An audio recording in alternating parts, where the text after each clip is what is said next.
everyone. How are you? Fine. Lunch was good? Yes. Okay.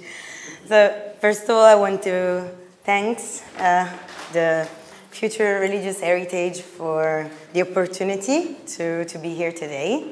I didn't expect when Lilia came to the catacombs that I had to come here and speak with so many people. So thank you, Lilian.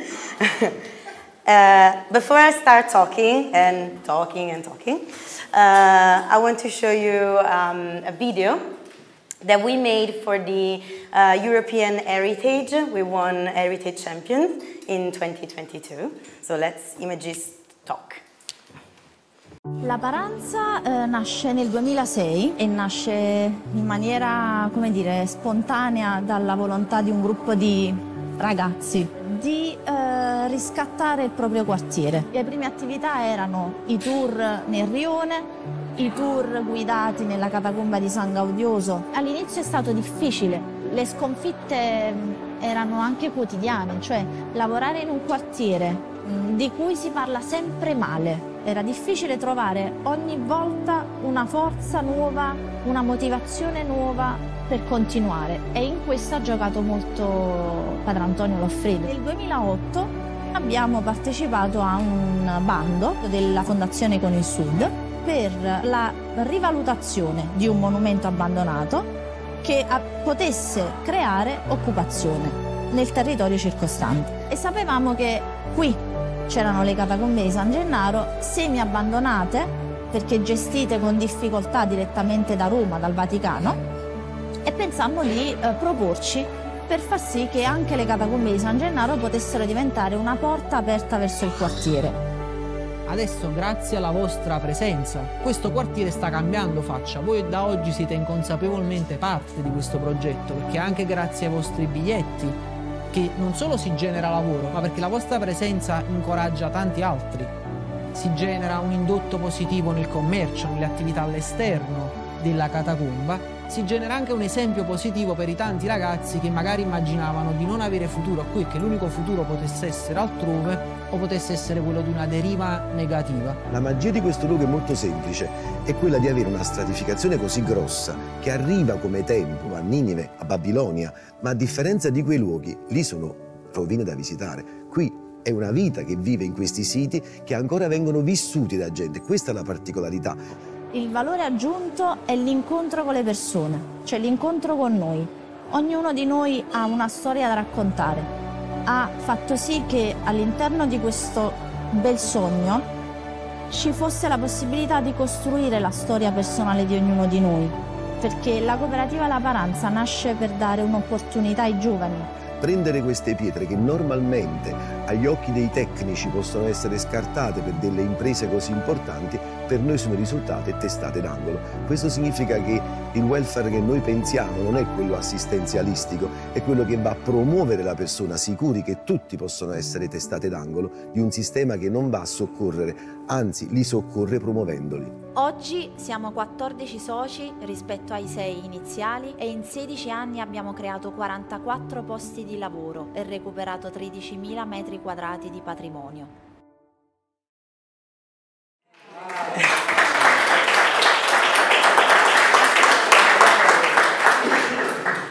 So, just like Jenny was saying, my name is Serena, and together with Enzo, we're presenting what we do in the District Sanità in UR. I'm 29 years old, and I joined the cooperative La Paranza in 2018. I'm a member of the social cooperative. This is our title. Caring for cultural heritage is caring for people. That's us, a part of us, because we're too many to stay in one picture. And if you're wondering why we decided to use this title, it's actually the European Union that used this title to describe the efforts of our cooperative in the 2023 magazine Cultural Heritage in Action. And it's actually our way to face the issues that always affected our city. I mean, poverty, social fragmentation, decay, And it's the way that we have chosen to address the challenges of our time. So inequalities, social exclusion, youth unemployment, rapid urbanization, distrust in politics, and climate change. But before I start talking about us, I want to ask you, so raise your hands if you have already been in the District Sanità. Okay. Raise your hands if you heard something about our cooperative before this day. Okay, but actually, this presentation is for the ones that didn't raise their hands at all, because you get to know us. So,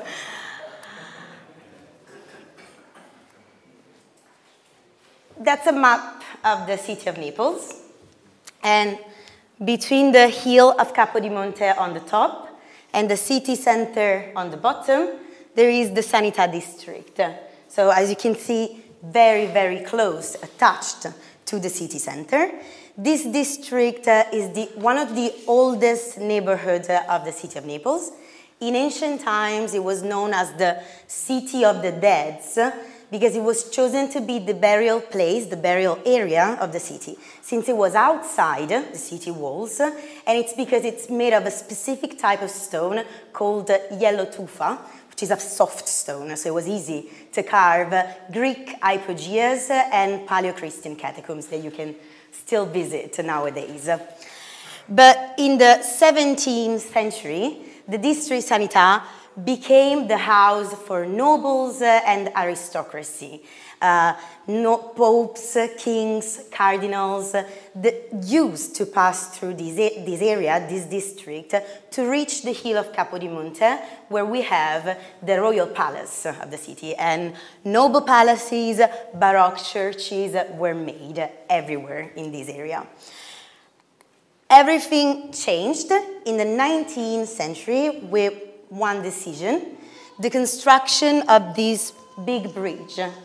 That big bridge actually isolated the District Sanità from the city center, because nobles, kings, and all the other people, instead of going down, they used this huge road above. So the District Sanità, with one small decision, became a ghetto, and it's been a ghetto for over 2 centuries. And it was like divided from the urban and social fabric, became the breeding ground for poverty, and allowed crime to thrive. And actually, that's what we're talking about. We're talking about a small area with a huge density of inhabitants, of population, a high level of youth unemployment and school dropout, and organized crime. From that moment, Rione Sanità has become much sooner than other areas around Europe, across Europe, a district without hope, a place from which young people wanted to escape, just like myself, for example. And that was the condition when, in 2001, Padre Antonio, this man here, the new priest of the District Sanità, arrived. And he started a deep change. He saw opportunity where degradation reigned. And actually, he had a gaze, a new vision that went beyond the bridge and nurtured the young people's desire for redemption by appealing to their sense of belonging so that they might not leave. And then, of course, a process for education for beauty started. Through all the journeys that we made, we understood that the extraordinary beauty and cultural heritage was actually at home in our district and in every corner of our district. Beauty has always been there before our eyes at home. And it was just waiting to bring back to light.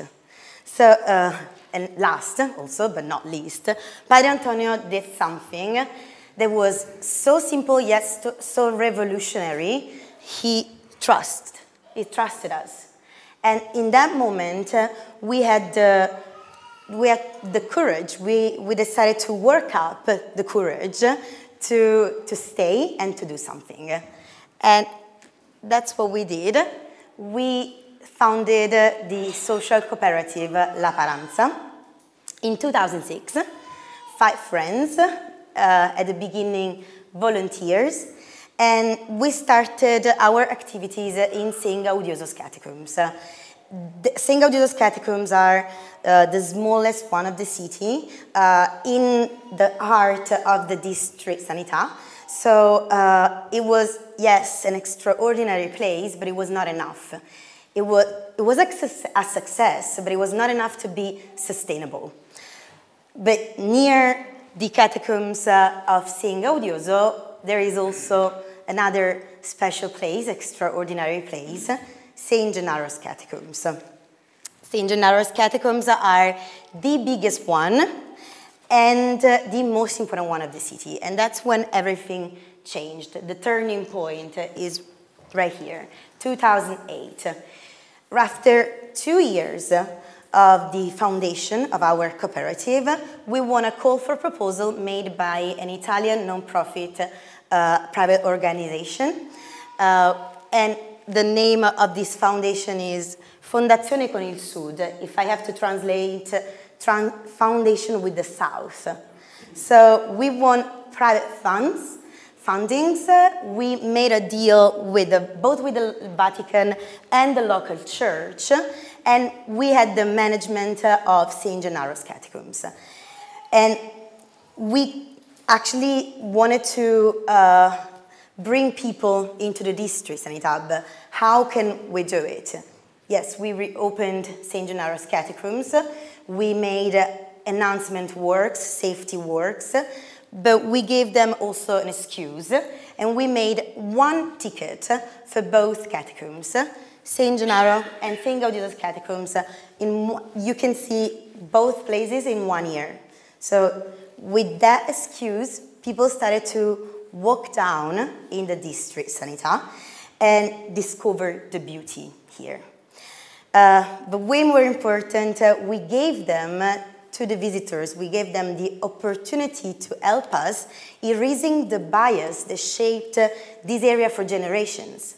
By simply going down, grabbing a cup of coffee, talking to the inhabitants, or spending the day here, or simply by telling the same story that I'm telling you, they are creating a different future, a better life. Together we are creating hope. That starting gaze is still today our guiding principle by announcing and taking care of the cultural heritage, listening to the people and understanding their needs, but also stimulating the talent of each person to realize themselves, and last but not least, to involve the community. But now, without further ado, I want to give the floor to my colleague, Enzo, one of the founders of the social cooperative. Thank you. Just checking my time, since I promised to Lilian that I will finish 1 minute before the 30 minutes. So, yeah, thank you, Serena. And it's really difficult for us to, even if it's 30 minutes, to make a synthesis of a choice of a life. I mean, we started when I was 18. And as you can imagine, it's a project that changed my life, and now we feel responsibility to change other life, and together we are changing the community, which is a community that always was considered a place to avoid. And thanks to this job, thanks to the passion that we are putting together, professionalities, it's becoming a place to see, a must visit. So we can say shortly that from the 2006, since La Paranza was born, to the 2008, the turning point, it was like the learning how to moment. From the turning point to until now, was the, okay, now let's do it, because we realized what's going on and how to do it. And of course, there are many things that helped us during the time. One of these is that Naples, in terms of destination, grew up with us slowly. This is a really important word, because we were not eaten by the tourism, but because the speed, that was a slow speed, we were able to manage the tourism and learning how to manage, like a huge project work. So what happened in 20 years, almost 18 years, these years we switched off our candles of the 18, from 5 to 70 workers. 70 workers, it's a huge growth that we managed. We are not volunteer anymore. We have families. We have 34 kids that are growing up because the income of La Paranza. Yeah, so you can imagine that those are family that lives in Sanità neighborhood. The average age is 33. So you can imagine, we can still say we are a young organization. And the 72% of the employees are under 35-year age. So I'm with 39, I make up the level of the age. This is a strength. I mean, this is something really important for us, to have this kind of approach to the life. And I mean, we consider other people like a really reference point, but it's really important to mix the age and to have the good balance between these. And yes, so let me see the next one. Yeah, I was talking to some of you that in this graph, it's clear the COVID time, right? We can see it, it's really clear. It was a growing sign during the time, and those are numbers that are not only numbers, as you can imagine, because the 65% of the employees are from Rione Sanità. 9% came to live in Rione Sanità. So in this case, tourism, it's still an opportunity. It's not yet a problem, the gentrification. Actually, in this case, you can see how this project can become a solution to a gentrification. If you work with the local community, they want to stay in their own neighborhood, so they don't leave empty space. And in this case, we can together fight the gentrification. It's really important, this graph, because you can see the orange line, which is the number of visitors during the years. And the blue line, it's the number of employees during the years. As you can see, during the COVID, we didn't lose anyone, no one.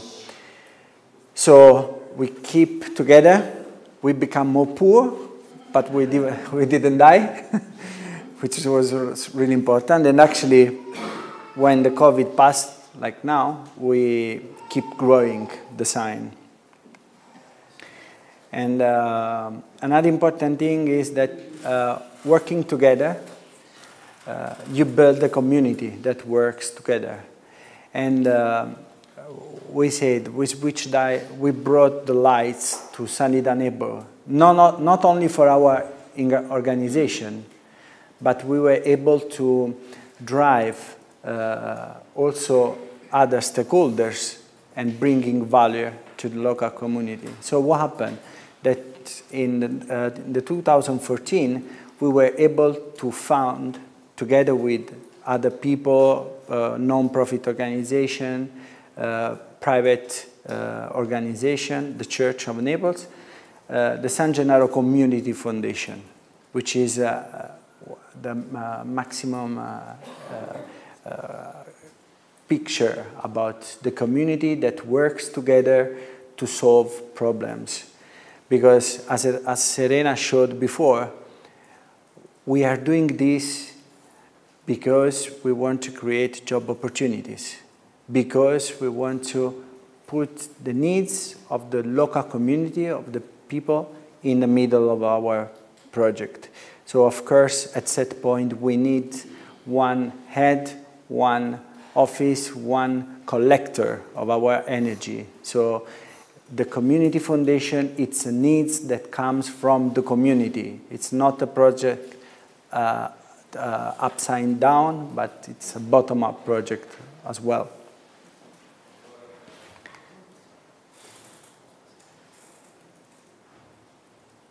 We were talking about discarded stone that then become keystone. The 42% of the employee in La Paranza improved their qualification after joining the cooperative.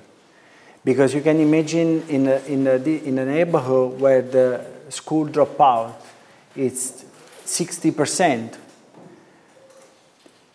the CV, it's just a matter of opportunities in the life. So we join on board people that are really motivated to change their own life and the community. So the choice that we make is based on the motivation. Then the professionalities will come. And in this case, La Paranza, this kind of organization, it's an opportunity to make a different choice. And it's really important in a place where there are no opportunities.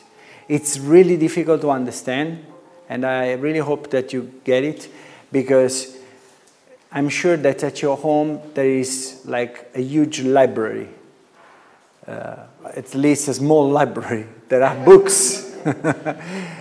And we can tell that we let people join in our group and they have no idea about approaching reading a book. In this case, we are talking about something different, right? But then they become professional, like me. I started university after. I took my master's degree, my 2 master's degree, after when I decided to bring value to my community. 50% of La Paranza workers come from the educational center of the neighborhood. This is really important. Let you understand how is together the community that works to change the community. It's not only the cultural institution. Bless you, Pla. It's not only the public institution, the cultural institution. It's the cultural institution together in the environment where it is. So, of course, one of our strategic action is to sustain the educational center because of this. 35 young people hired after the pandemic time. This is just a positive number to let you understand that we brought on our back that really bad moment, and now we are still growing. So, as we were trying to say since the beginning, the cultural heritage, it's a tool in our case for the urban revolution and social inclusion process, all one. Poor disparity, school dropout, unemployment rate. Cultural heritage can fight all those social problems if it's the community to take care about those problems. Strategy and mitigating the gentrification, because we know in our city center we are talking about tourism as a risk, but in some of the local area you can imagine how is a huge opportunity. Of course we have to manage it, but it can be an opportunity and can fight those kind of really huge problems. And just to give you a quick picture, this is for the ones that already visited us. Over 40 14,000 square meters of cultural heritage are returned to local community. Here are the most important that we open. We reopened the catacomb of San Gennaro and the catacomb of San Gaudioso. We started from those two places. Then we are going to open the cemetery of Fontanelle next year. It's the owner of this place. It's the mayor of Naples. The catacombs is Vatican's. We opened the Santa Maria della Sanità and the San Severo's Church, which are like the incubator of our amazing catacombs. The Diocese of Naples, its owner. The last arrived is the Iago Museum. I don't know if you know Iago. Iago is a Roman sculptor. He is really young. So we had this church that was closed for 44 years, together with the Cristallini Church. They are in a really strategic position in the neighborhood. And with the contemporary art, we opened, and we create a spin-off of our organization, because we thought, okay, 70, it's quite a big number. Now we let the youths grow those places. So now there is one new cooperative, which is called La Sorte. And La Sorte, it's our, they are working on those two places, like we did with the two catacombs. So it's like a huge project work for them. And I received a message just while I was listening the morning sections. So I can officially announce that, and you are the first one to know it, maybe it's a sign, I don't know, that we are called from the Bishop of Naples to try to replicate the same vision in the historical center. And so we will do this project even for the San Gennaro Cathedral and other churches that in the historical center are closed, but with one more challenge, of course. Like this was too easy in 20 years. No, that's the Bishop of Naples said, let's try to do it, but keep without putting any tickets. So we have this idea, no tickets, like free walking tour, and on the end, you give the value to the experience and you give the donation to the guided tour. This is really important. In every place, you will be guided by us. Whenever you will come in Naples, or for the ones that already came, they saw that we create a single relationship with every single visitors. This is really important. And the relationship is between people. So our cultural heritage has a voice through us. This is the added value. This is the secret of the success, because through that relationship, you can get the best. Us and our visitors, of course. So they became ambassadors. And let's hope this project will go as we hope so, even because we never have to forget for whom we are doing this. It's not for what we are doing, but for whom we are doing what we do. So it's the future. And to address the title of the meeting, Problems Against Solutions, School Dropout, Educational Center, Lack of Relationship, Community Space, Unemployment, Job Placement, Need of Professional Skills, Empowerment through the Cultural Heritage, Persistence of the Environment Problems, and Stakeholder Relationship. This is a really short picture, but you can imagine the job that is behind the line, which is really, really strong. So that's why, for us, caring for cultural heritage, it's caring for people. And I finished my presentation at 29 minutes.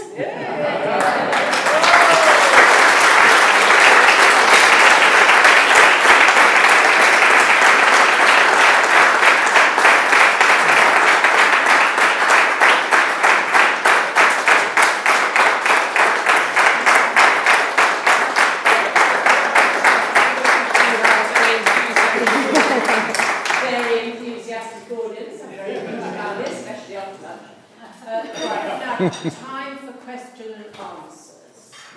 So does anybody want to ask some fundamental questions? One of the things I wanted to know about, you put it on the screen, but you didn't say anything, and that is funding. Oh, yeah. Because always, whatever we're doing, we need money. And how do you get it? Okay, I need a microphone. Serena told it, said we had a big grant in the 2008. In that moment, the organization starts a process to be self-sustainable, because before, with only one catacomb, which is in the middle of a neighborhood that everyone wanted to avoid, was not enough, the tickets. After that grant, we did the startup for 2 years, maybe, yeah, 3 years. After 3 years, we became self-sustainable. It means that today, La Paranza is an organization that is self-sustainable in terms of the economy. Everything, I mean, we are self-sustainable because we sell, let me say like this, enough tickets, enough experience, enough cultural experience. And since this year, because we are investing so much, it's really important for us also to create a new project and a new network to has a bigger impact.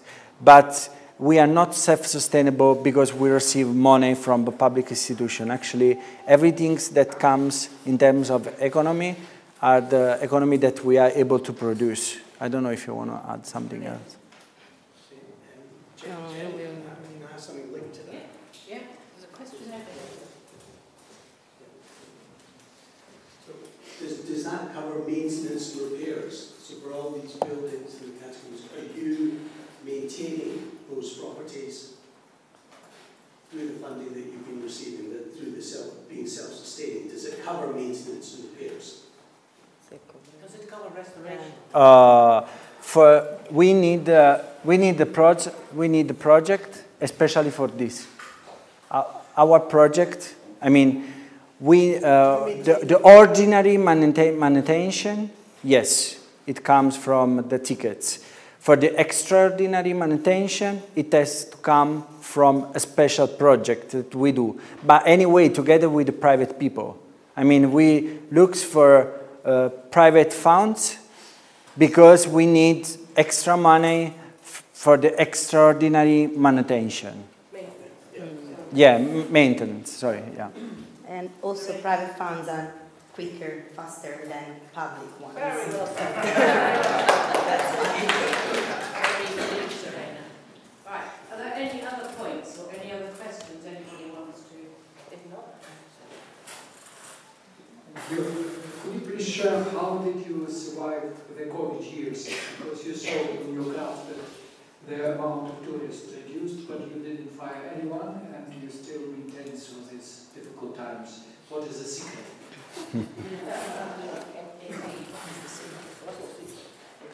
You really know well this word because it's sacrifice.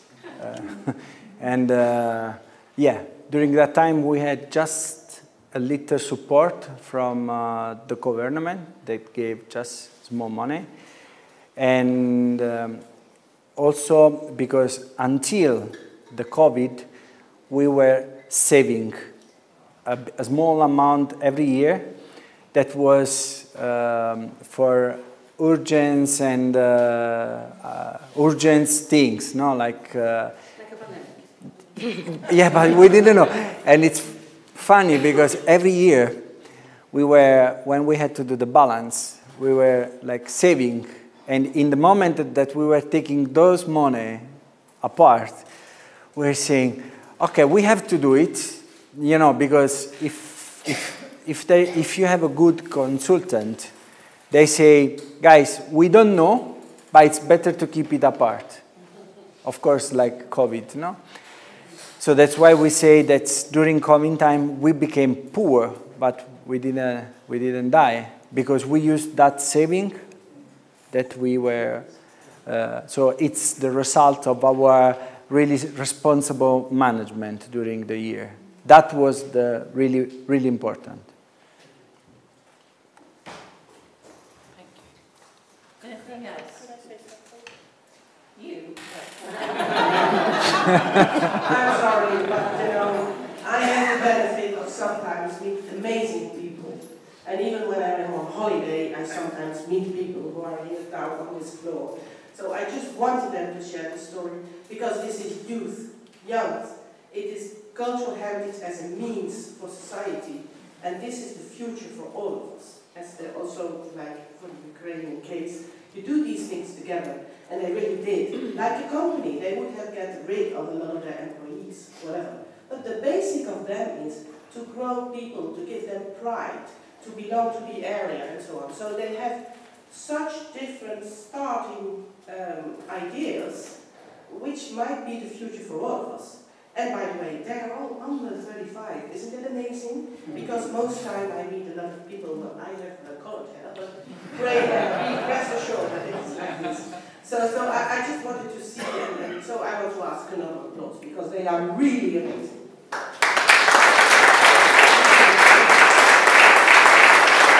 Thank you, Lily.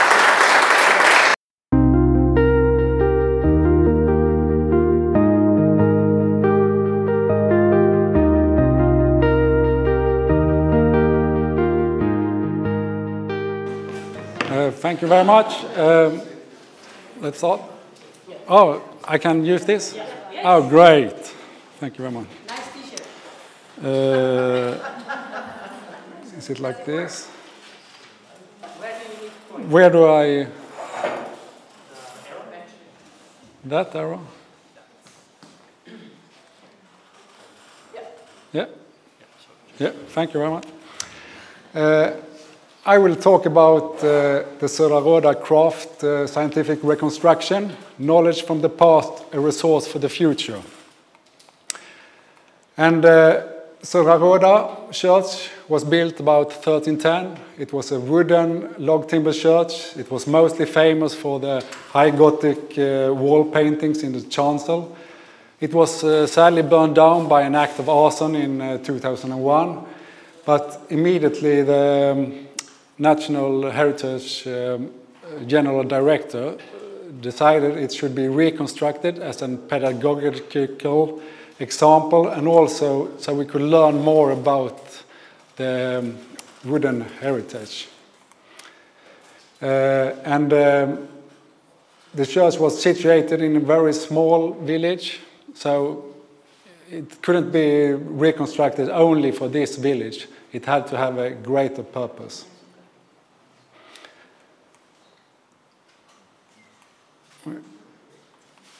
You can always ask reconstruction why. In Finland, they very fast built a copy of the burnt down church. It was out of context and without understanding of the original design or techniques. But we wanted to reconstruct lost craft knowledge so we better could understand, maintain and preserve our wooden heritage, and also to transfer these results to the public and practitioners in heritage conservation. It was practice-led craft research, and the research coordination was by the Craft Laboratory under University of Gothenburg. And craft researchers are craft persons trained to put historic sources above modern traditions in order to make hypotheses about how to reconstruct lost craft techniques and norms and test the hypothesis through practical experiments. And we also have a big transdisciplinary crew with different professions, experts in iconography, blacksmiths, heritage officers, and so on.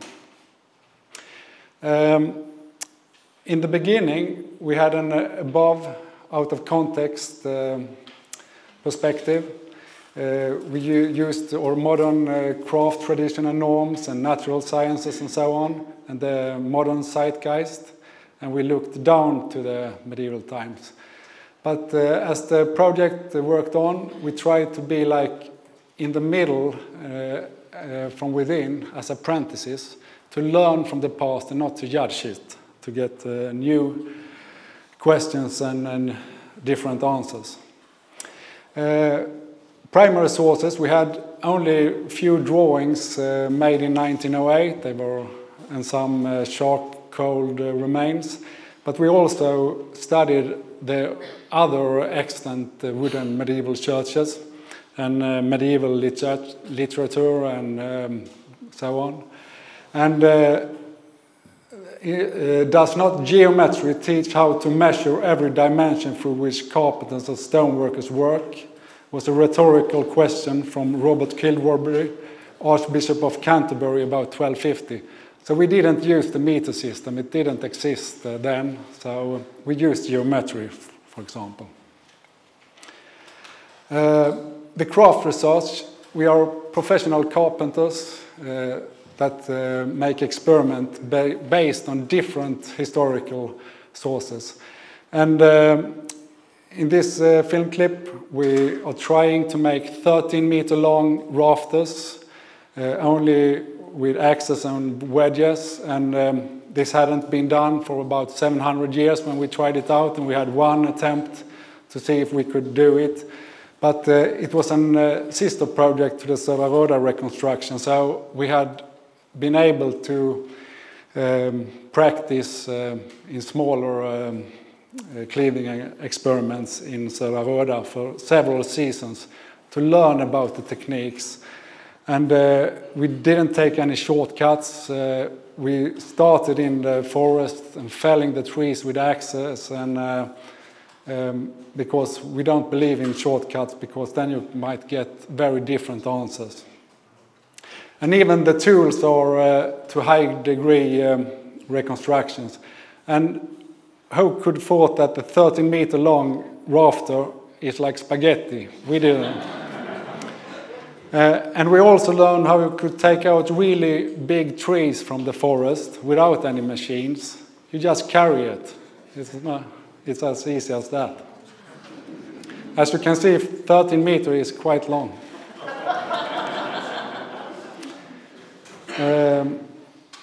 Yeah, so we learned a lot by doing research as reconstruction as a method. There are also modern regulations we have to stand up to, so we waited into the last to involve any engineers, because we thought they would say, no, you can't do that, the humblebee cannot fly. So we handpicked an engineer that had been working with medieval churches for 2 decades, so he was more pragmatic, and to our astonishment he said, well, it's no problem, it maybe don't fits with all the modern regulations, but I can write down that you can do this. But we had done it anyway, I think. So we didn't use any machines, we worked only with handcraft and hand tools to make the processual reconstruction from the beginning to the end. This is not only to learn about medieval times, because in Sweden we have, I think, about 1,000 churches with shingle roofs. And it's a very big problem because the material in the forest today is not like it used to be. And we should need like 150-year-old pines, and those are protected. So now in this and other projects with the craft laboratory, we're looking into older traditions of using also aspen wood and oak wood, because then we can use very fast-grown wood instead of taking down the last 150-year-old pines. So we really all the time want to be able to have a purpose of the research also today and in the future, as well as in the past. And that's the shingle master we have learned a lot of. So we made all the shingles by hand.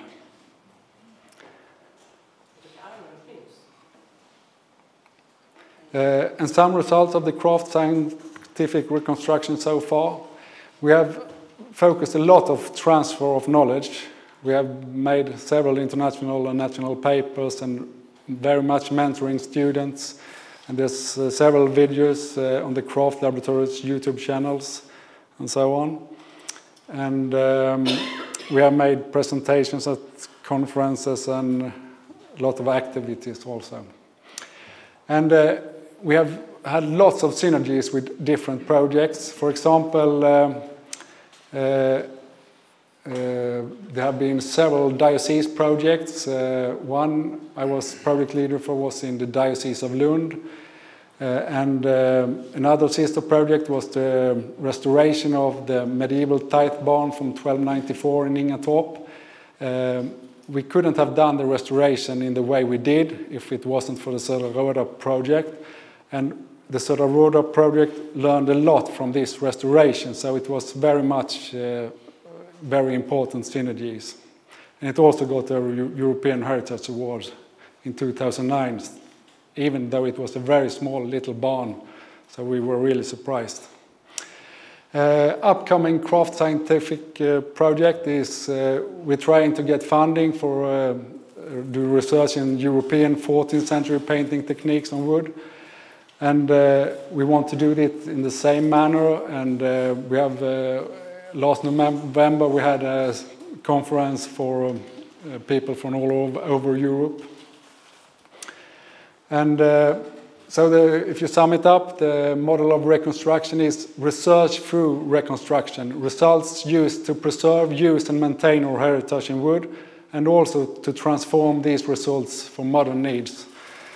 And the method is to reconstruct craft and craft norms through transdisciplinary in-depth analysis of primary sources, and to collaborate with other projects to gain as much synergies as possible is very important. Thank you very much for your attention.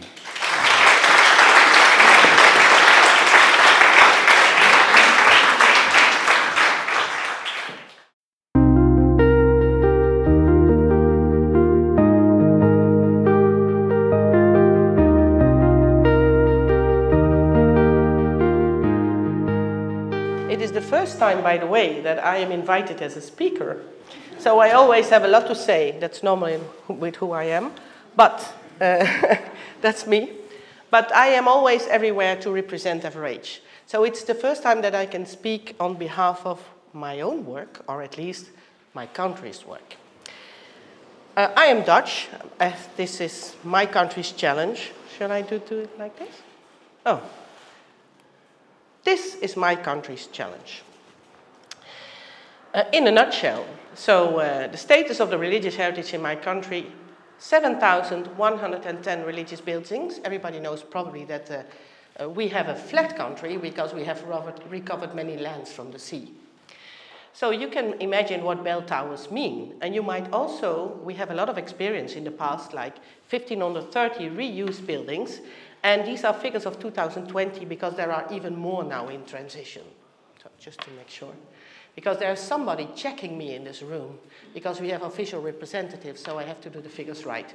But the challenge is 1,700 are expected to be closed in the near future. Can you imagine what this might mean for a flat country? No bell towers. Because in my country, sometimes religious buildings are even demolished, and not by war so far after the Second World War, but just by people deciding that demolition is better than a new use. So everybody saw this FRH movie in the morning. It clearly shows the different values of religious heritage to be true. Isn't it quite overwhelming how many different values there are related to this heritage?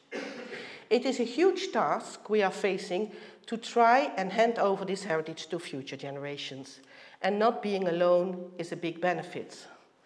And rest assured, we are not alone. As we are backed up by European citizens, demonstrated clearly by the outcome of the FRH 2024 poll. 86% of European citizens consider religious heritage a highly valued asset for their local community, as they are a key part of their local identity and an attractive element of their cultural landscapes. Good for us, because we are not fighting for nothing, because we have the backup of secular Europe. And we are not alone. If you are curious about the state of religious heritage in other countries, I recommend you to have a look in FRH Inform.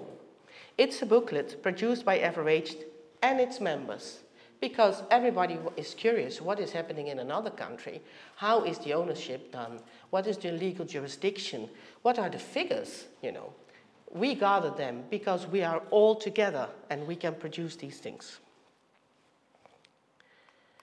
As said before, none of us has the copyright on this challenge. These are some pages out of this average in form. So I just took one page or a few pages of different countries. Everywhere there are different perspectives, ownership situations, but there is one challenge that we are all facing.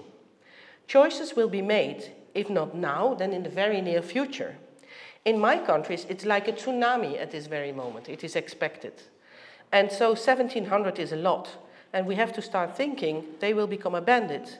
But the basics are everywhere: secularization, costs, conservation. But what share some of them, and I hope the presentation will steer, today's presentation, will steer the discussion of what is the best use. Because what is a good use? What is a good reuse?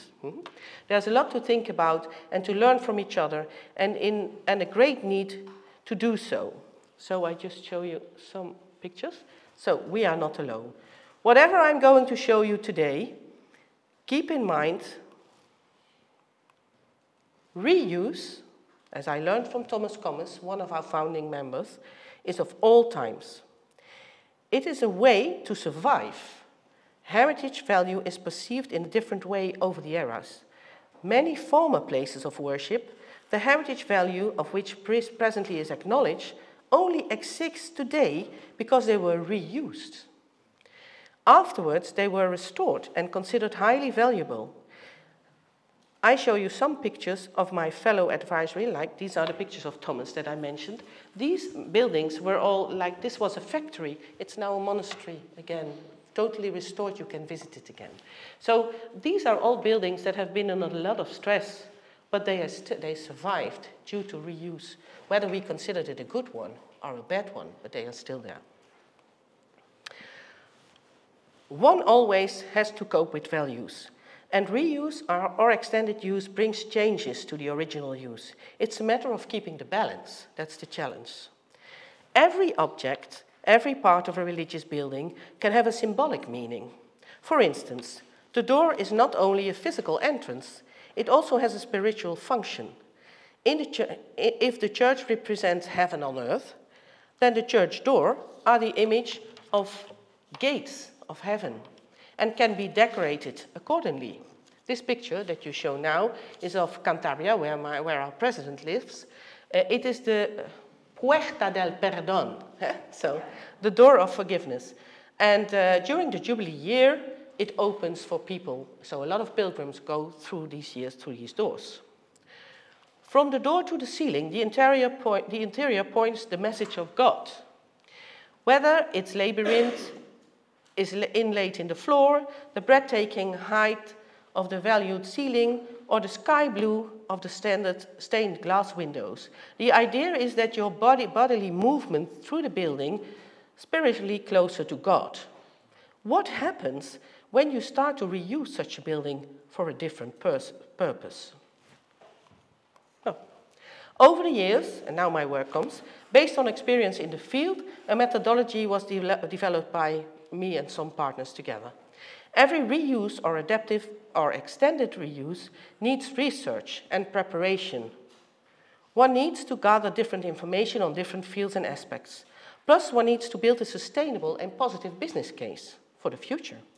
Different topics to address might be extended research of the cultural and historical values, actors, with whom are you dealing, you know, values, with legal policies that are present and to be taken into consideration, market demand, market research, does your plan meet the need, technical aspects, what is necessary, in reference to the future use of the building, a program, what kind of program do you wish to develop on such a place, task aspects, financial implication and planning, where to find the necessary funding or finances.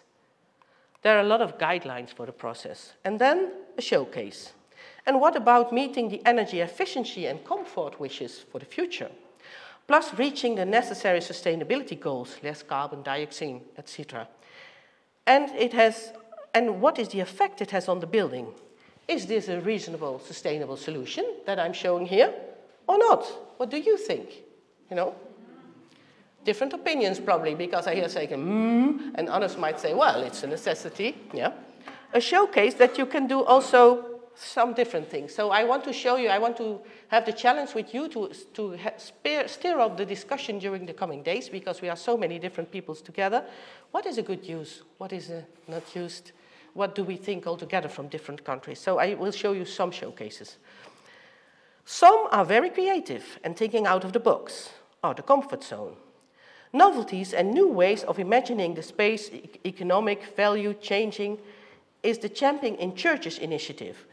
The one who created it is still in the room while he was the director of the Churches Conservation Trust. So, is this a good use? It is temporary. Or are some of them thinking, what are they doing? They invite people to sleep, you know, in churches. Championing in Churches, a very creative idea, an initiative of our member, the Churches Conservation Trust, is a founding member even of Average, that is now crossing borders and is picked up in other European countries. This is what Average is all about. Economic and touristic value, what do you think? This is a game changer in mindset for all who think we might have to lose religious heritage. This church that you see in this picture was originally built as a temporary church in the year 1668. So it was a temporary church, it was supposed to leave. It is still an excellent example of survival through the ages and still in daily use. And it is also a wooden construction in the Netherlands, in a wet country, and it survived due to the use. It's the home of Stadsherstel, a social housing corporation in the city of Amsterdam. The staff has to cope, they say, with the fact that it's an open building. And you can have many different uses, ceremonies, and so on. And the staff is just working here. So they have to adapt to the use of the building. There was a decision made. You see, these are their entrances of their offices. This is another building, which is opposite on the canals. Those are both in Amsterdam. It's called, whatever, the Swan. They created possibilities to create compartments in these buildings. Yes, so they open up for more multiple uses. They divided it by curtains. They also brought in basics as toilets, installation of music and light, and a sound-reducing construction hanging on the ceiling. You see? So they used the same square, the same area for different purposes. It might also bring more people to the shops and to the neighborhood. There's another building. This is now, oh, they changed. This is a very famous one. You must know this. This is a bookshop in a former monastery. It was a prize winner all over Europe, maybe even all over the world. It's Waanders Bookshop in Zwolle. This is a transformation also in a national listed monument, so be aware, it's a national listed monument. Eh? So it was really very important because even if we like it or not, it is an open space and people come and visit. It is a huge alteration, but the National Heritage Institute was very much in favor of this. So you see, there are a lot of different ways. The organ is still played every week. You can go and listen to an organ concert, but you can also go in. And you know what this amazing thing did? You know, you see, you still have the open air. You still can perceive the building, but also it is open to the public every day.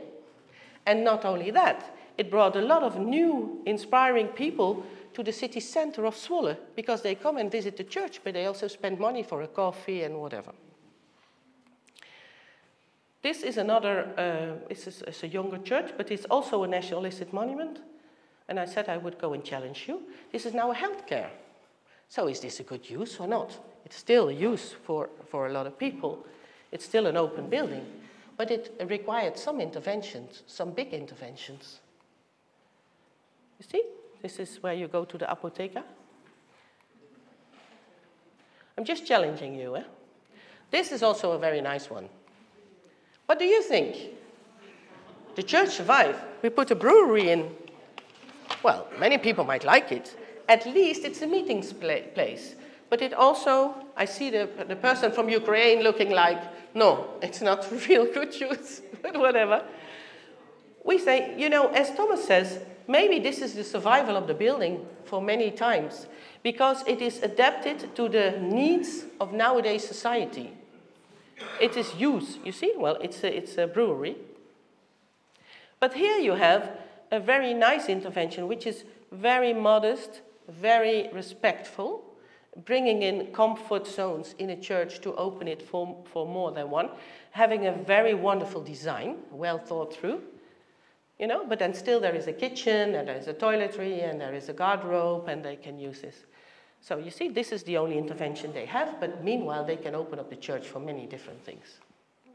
So of course we are not alone, as I say. I promised everybody in the Netherlands we have this alphabet. Oh, I still have time, which is good, Jenny, I'm almost finished. A to Z, all letters of the alphabet, we have found a reuse in the Netherlands. So there is a book produced, you can have a look, it is very inspirational. There might be some you like, there might be some you don't like at all, but anyway, they survived. And we did it, the Dutch. So, but also in every other country, people are now working. Kirchen im Wandel means the churches are changing. So every country now has books to inspire and with examples and so on. So that's my last, and I took it from the Churches Conservation Trust, this picture, because I see you smiling, Peter Ayers. Because I always say, this is very nice, but it is like working in a trapeze.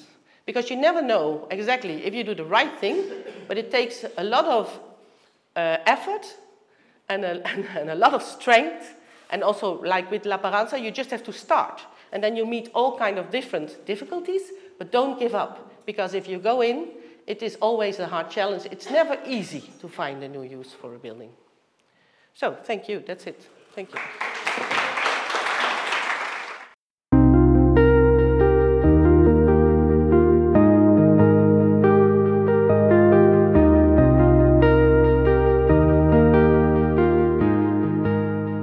Thank you to the organizers for inviting me to speak, and to our Polish hosts. I just wanted to say, wspaniale być w Krakowie po bardzo długiej przerwie. It's wonderful to be back in Krakow after a very long break. So that's my name, and that's the title of my talk. Let me just check that this works. It does. In the Diocese of Gloucester, I lead a team supporting churches with advice on care, maintenance, conservation, and sustainability of church buildings. Following the resolution of the General Synod of the Church of England, which called for all parts of the church to become net zero carbon by 2030, it is my responsibility, just like it's the responsibility of everyone in the diocese, to ensure that we do our best to achieve this ambitious target. So how do we define net zero carbon for church buildings? It's no burning of fossil fuels to provide heat and hot water to our buildings. It's the efficient use of electricity, generation of energy on site where practical and not detrimental to the significance of the building, and using electricity from 100% renewable energy suppliers. Now, why does the Church of England care about net zero in the first place? Well, the Church believes that there is a firm theological and moral basis for the efforts and sacrifices that all Christians are called to make in light of the climate emergency. Back in 2020, the General Synod recognized that the global climate emergency is a crisis for God's creation and a fundamental injustice. And the Archbishop of Canterbury and others have been speaking of it in a very similar tone. Now, in the Diocese of Gloucester, we like to think of ourselves as the pioneers of decarbonization of churches. The first fully decarbonized church is in our diocese. That was the Church of St. Michael's in Wellington. Back in 2010, it got off gas and became fully decarbonized. Also, the Gloucester Diocesan Advisory Committee had a policy which indicated no fossil fuel boilers would be allowed since 2019. That's a year before the General Synod's motion to a similar effect. We were also the first Church of England diocese to have an environmental policy and guidance on how to make churches more energy efficient. Our sustainability guidance is embedded in the holistic advice on care and development of our church buildings, and also our parishes have access to free of charge sustainability advice. Perfect. This is just to show you where we are in England and in the province of Canterbury, which is coloured yellow. That's the Diocese of Gloucester. And this is Holy Trinity Stroud, the congregation of Holy Trinity, underneath a halo radiant heater, chandelier heater, which you can see there. This is our latest decarbonized, fully decarbonized church. Now, we estimate that this is our carbon footprint at present, and while I'm obviously focusing on churches in this presentation, we are also taking active steps to decarbonize church schools, clergy housing, and also church halls. Of the 373 church buildings, almost half of them are only using electricity for heating, and it is those using gas and oil that we are currently targeting. Importantly, we think that age and significance of church buildings don't necessarily need to be barriers to decarbonisation, and both churches here, that's Withington, St. Michael's towards the top, and St. Mary's Chedworth at the bottom, they are both Grade 1 listed medieval buildings which are now fully decarbonised. So to summarize our findings to date, 48% of churches use only electricity, 1% biomass, 1% are unheated. This means that half of our churches need no physical work to be net zero, and I'll come back to this. Only 28% of churches are on gas, but these make up 77% of all our emissions. Oil-heated churches make up the rest, but they tend to use small amounts of oil. Now, the progress so far, 65 churches, that's just over 17%, are already net zero carbon. They use only electricity, and they purchase their electricity from 100% renewable suppliers. 3 additional churches have no heating or electricity, and 3 use biomass heating, and that's another 2%. So almost 20% of our churches are already net zero carbon. A further 119 would be net zero carbon if they purchase their electricity from a renewable source, and as their contracts come to an end, we encourage them to switch. And that would be a no-cost action. So with those on board, we would have 50% of our churches already net zero, so we are quite convinced we can achieve that in the next couple of years. 115 churches would need to change from oil or gas to direct electric heating solutions, and 68 churches, we estimate, are likely to need to replace gas boilers for heat pumps. Several churches are already fitted with solar panels, and they produce much of their own electricity. Here are some examples of electric heating solutions. I'm not going to talk to them at length, but I hope you will agree that many of them are relatively discreet. And here is the heater that I showed you in one of the previous slides, the Halo heater that was developed and trialed in the neighboring diocese of Bristol, and it was specifically designed for the ecclesiastical setting. So it's a radiant chandelier heater, if you like. In terms of challenges ahead, as I'm heading towards the end of the presentation, We carry on supporting and encouraging those who are not yet convinced about the benefits of decarbonization. Some of our church communities are scared by misconceptions of electric heating being less powerful or providing less comfort, and also scared that they would be more expensive, when our experience shows that the opposite is true. Also, we recognize there is a need of a change of culture. Electric heating works slightly differently.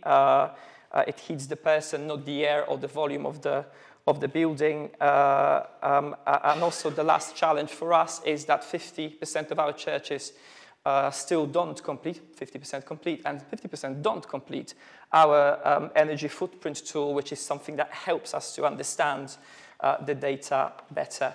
And where do we go from here? All our parishes applying for statutory permissions for relevant works must have due regard to the net zero target and the Church of England's guidance. Regardless of what they come to us with, we will ask them to consider net zero. We also recognize that every church is different, and every single one needs to be holistically assessed so that we can advise them in a good proactive way on options that are available to them. We have set up quite recently, perhaps a bit too late, a multi-departmental net zero carbon management board, which is setting the direction, the strategic direction for the diocese as it's trying to fulfill the commitments to becoming net zero by 2030.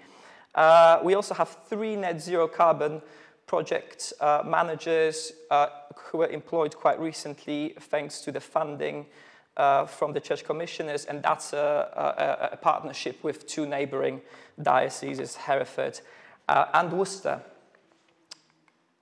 And the last slide. So overall, the picture is encouraging and positive. The number of decarbonized church buildings in our diocese is growing, and we are actively learning from the case studies that I showed you and others, and actively learning how to promote net zero to churches in the best possible way. So the 2030 target does not seem out of reach when it comes to the work that we've been doing. Thanks to the commitment of our parishes, volunteers, and staff, we are on the right track to meet the General Synod's ambition. Thank you very much.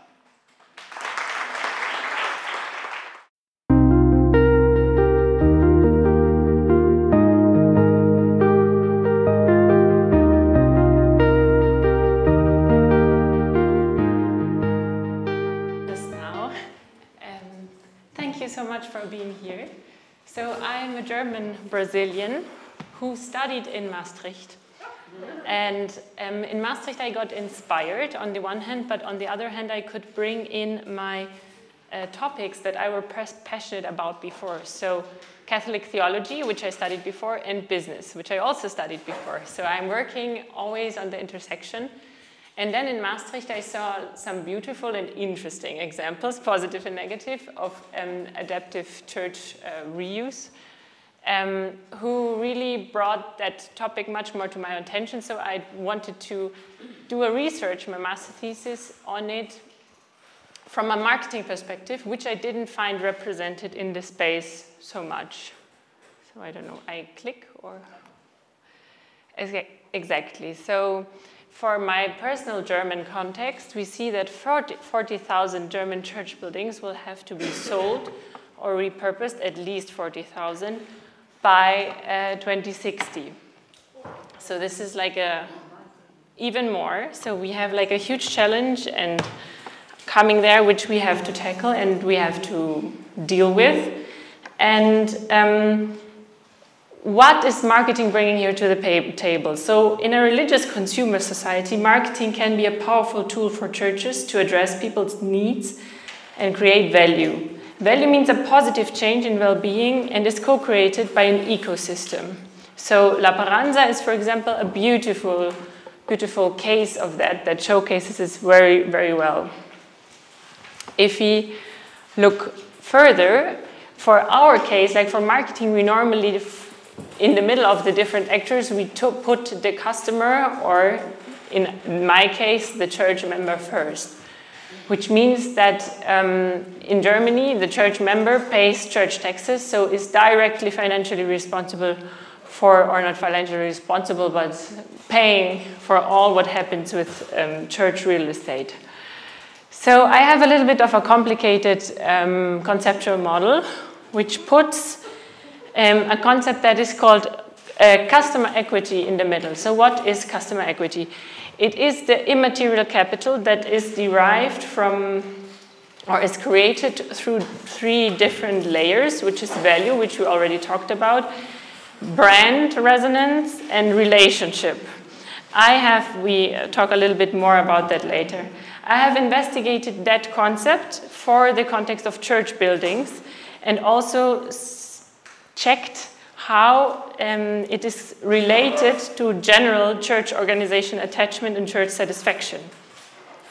Then I have evaluated the status quo, so in the beginning, so how do church buildings contribute to church building customer equity for members? This I did through a church member survey with 368 participants. 60% Roman Catholic, 40% Protestants. I'm Catholic, so that's where the bias may be coming from. The response was overwhelming, and I was very, very grateful to have, I think, already 100 participants in the first 24 hours where I launched the survey, which I was very grateful for. Then I have evaluated the status quo, but of course the future looks like, also in Germany, that we will need a lot of reuse. I have checked, there are different ways to cluster reuse, and I have clustered them in a very simple way, I would say. Now I maybe would do it a little bit more complex, but surveys have to be simple for people to fill them out.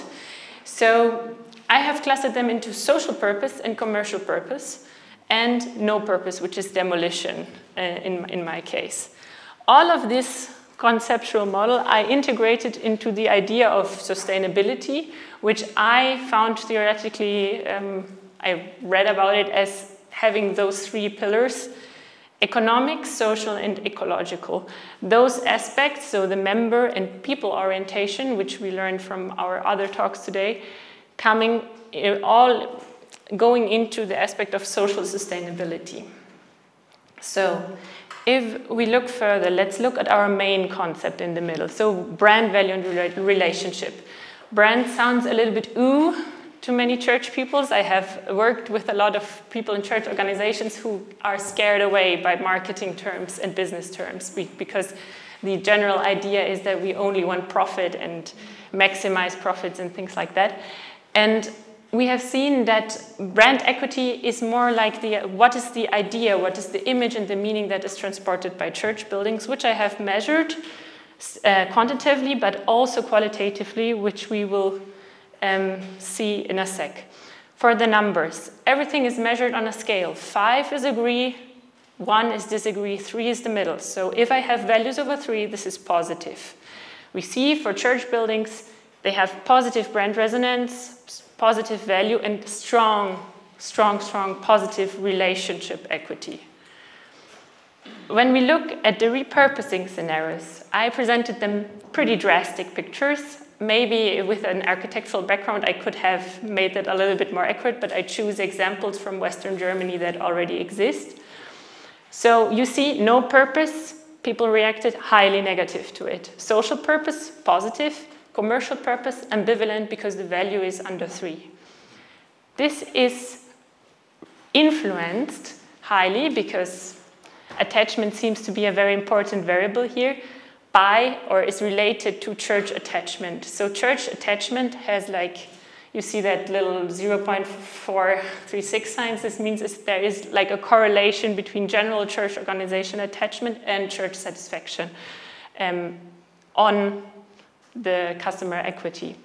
What is interesting that among my service participants, but also not surprising, there's a huge gap, which you see, between satisfaction and attachment. So the attachment is way higher than the satisfaction is. People seem to have, which is very uncommon for organizations in general, have to have a high tolerance with unsatisfaction with the organizations they're associated with, so the churches.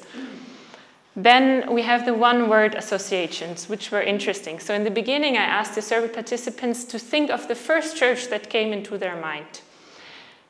And then they should write down the first 5 words that came into their mind when thinking about that church. Then I did the same thing, asked them the same question when showing them the pictures of the demolition, of the social purpose, and the commercial purpose. I have that on the research post outside, you can check it there. So there are many more words, but these are the most frequent ones. So by the first church associations, what I find striking as a German, it's like a linguistical thing, is that Heimat is the first word.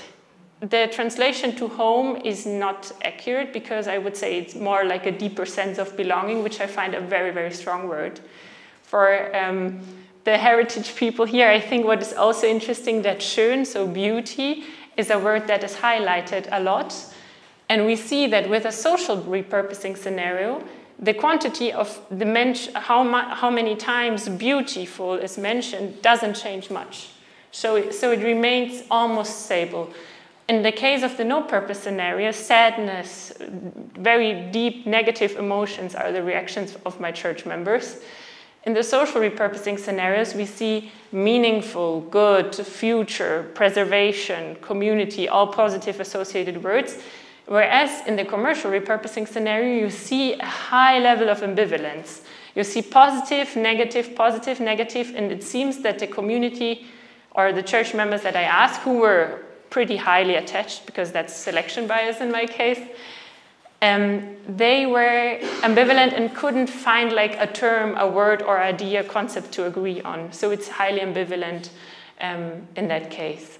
So looking at the whole concept and framework we were talking about, we see that the member orientation contributes, at least for our German context, but I would say in general as well, contributes to the social sustainability, because you really look at the people who are there, who are giving, who are financially giving, who are associated with the organization, but also the public value, so a value in a sense of broad societal well-being.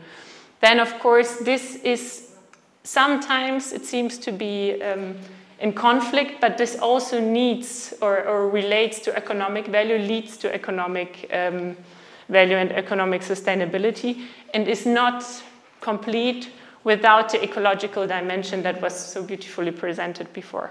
So it's a bit much, but I also came to an end. I don't want to get in trouble because of that.